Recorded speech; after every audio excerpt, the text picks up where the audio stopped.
Finalizando o éon arqueano, desses itens aqui, precisamos desenvolver, assinalar a vida primitiva.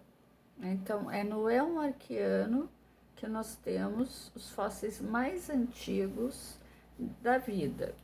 E essa vida primitiva no sentido em que, do que o termo significa, né? Primeira e uma vida bastante simples. São organismos unicelulares, baseados em uma célula. Lembrando que a unidade da vida é a célula. E essa vida primitiva, ela se desenvolve na água, em ambientes aquáticos, tá? Finalizando, então, o éon arqueano, vamos para o terceiro grande período geológico, que é o éon proterozoico. Sobre o éon proterozoico, vamos assinalar alguns elementos. O primeiro deles é justamente a produção do oxigênio. Em determinado momento, algumas bactérias, em ação com a radiação solar, produzem a fotossíntese, liberando o oxigênio. Então, vejam que o oxigênio, a sua primeira produção, inicia em um ambiente aquático, já que então, como acabamos de ver, a vida inicia em ambiente aquático. E esse processo da fotossíntese, da liberação do oxigênio, vai gerar dois grandes processos. Aqui a fotossíntese aqui já é da planta, né? As plantas vêm depois, né? Processo posterior a esse. O primeiro processo é a grande mortandade, né? Então, toda aquela vida anterior, que era uma vida anaeróbica, que não era baseada no oxigênio, grande parte dessa vida não vai conseguir se adaptar e vai morrer. Aqueles que conseguem se adaptar num processo de mutação vai dar origem a um salto evolutivo muito importante. Então, veja o marco do oxigênio. Por um lado, uma grande extinção, por outro lado, um salto evolutivo na vida, né? A construção de organismos bem mais complexos, né? A partir daqui, a gente vai perceber o desenvolvimento de plantas, de animais, dos peixes e bem posterior dos seres humanos, todos eles aqui já num ambiente de oxigênio. Então, o oxigênio, ele inicia sua produção na água, nos mares, e ele sobe para a atmosfera.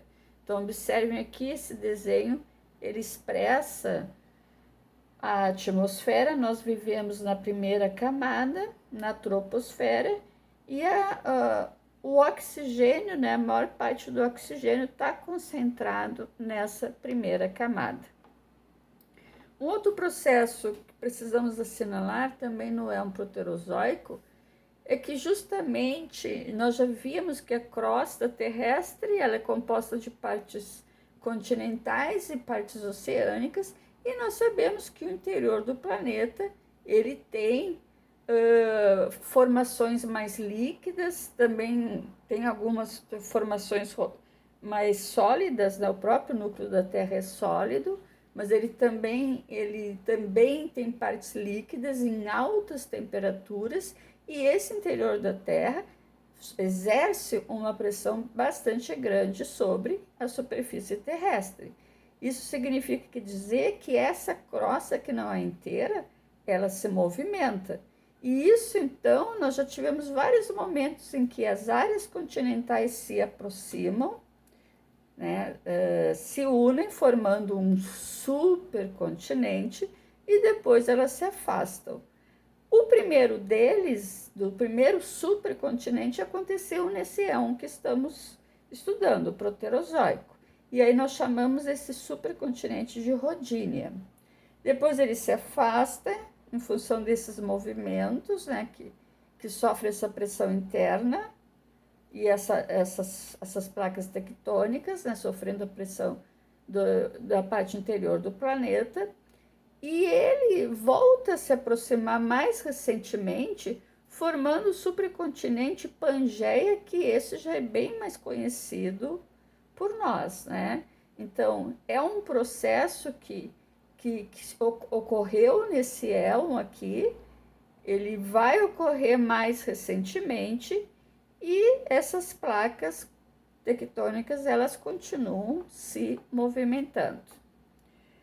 Bom, voltando aqui para a discussão da atmosfera, nós já tínhamos visto, então, que o oxigênio, né, ele vai aqui subir para a atmosfera, portanto, aqui a gente já começa a falar de uma atmosfera no formato mais atual, e aí, para completar, né, as condições de vida no nosso planeta, nós vamos ter,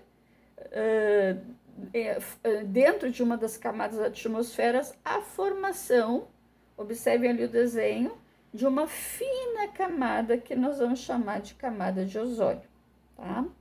Então, como que vai se dar esse processo? Nós vamos estudar mais detidamente esse processo, mas só para assinalar, do ponto de vista da sua formação na atmosfera, concluindo aqui os elementos das condições de vida.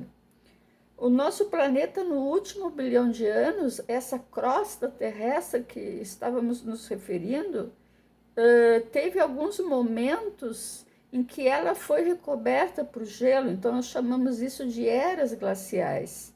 E isso aconteceu no último 1 bilhão de anos do nosso tempo geológico, tá? Nós, os seres humanos, não pegamos nenhuma era glacial. Veja que a última aconteceu há cerca de 60 milhões de anos. Nós pegamos um período glacial, que é bem menor, né? Tanto do ponto de vista do tempo, quanto do ponto de vista, né, da sua grandeza, digamos assim. Mas o que ocorre aqui em relação a essa questão da atmosfera, tá? Nós tivemos aqui, nessa última era glacial, em que a Terra foi quase que recoberta, né, por gelo, vocês imaginam que esse processo interno, né, de vulcanismo, ele vai pressionando para romper, né, essa camada de gelo. E isso vai gerando a liberação de dióxido de carbono. Então, esse é um processo. Nós já tínhamos dióxido de carbono na atmosfera, fruto de vulcanismos anteriores, e nós teremos aqui um novo processo de liberação do dióxido de carbono, fruto desse processo aqui de vulcanismo nesse último período de era glacial. Esse gás aqui, junto com outros, ele vai formar, e isso está vinculado aqui à camada de ozônio também, vai formar um cobertor, né? Um cobertor que nós chamamos de efeito estufa.